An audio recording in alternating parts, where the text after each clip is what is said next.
This is the next in our series of videos about better conversations, and I'm talking today with Head of our Residential Conveyancing Department, Rebecca Swain. Now, what we're not going to be talking about today is the practicalities relating to buying and selling properties, but we're going to be talking about some of the bigger issues which impact upon how such transactions are structured. So, Rebecca, you're probably quite used to dealing with situations where parents or grandparents are gifting or loaning money to children to help buy a property. What considerations do you ask or do you raise with them? So if we were chatting to the parents or family members who are considering making the gift, the discussion is around affordability. Have they taken tax advice in relation to the gift that they are proposing? And indeed, whether it really is a gift or whether they would be looking for some element of repayment of the sums that they're initially providing to their family member or friend.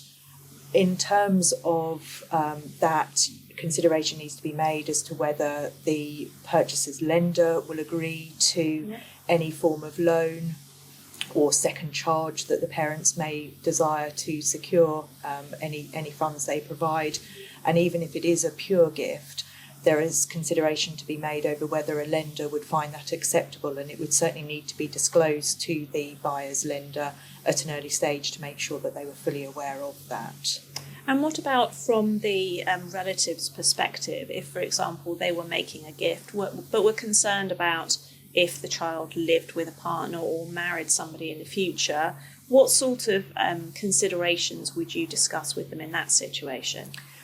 We would certainly be advising them to speak to their child generally or family member about ensuring that a declaration of trust is put into place between the family member who's purchasing the property and any co-owner to set out their respective interests and financial contributions towards the property.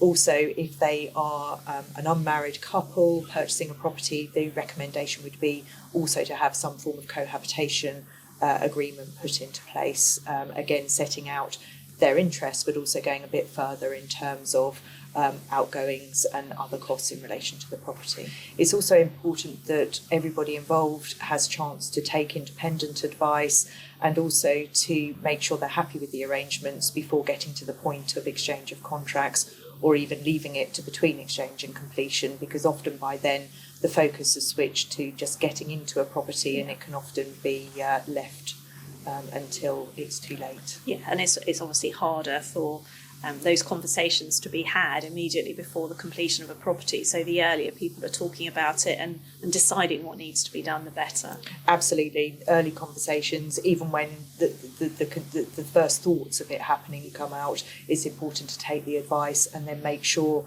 that the advice is taken, because no two scenarios or circumstances are the same. It's not one size fits all. It's getting the independent, individual advice to those involved.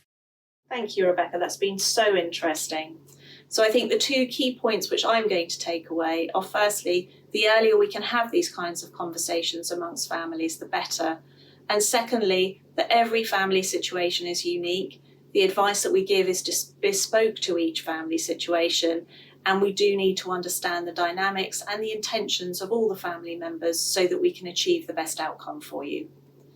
If you have any queries or questions arising from this video, then please do contact either me, Rebecca, or anyone else in the residential conveyancing team.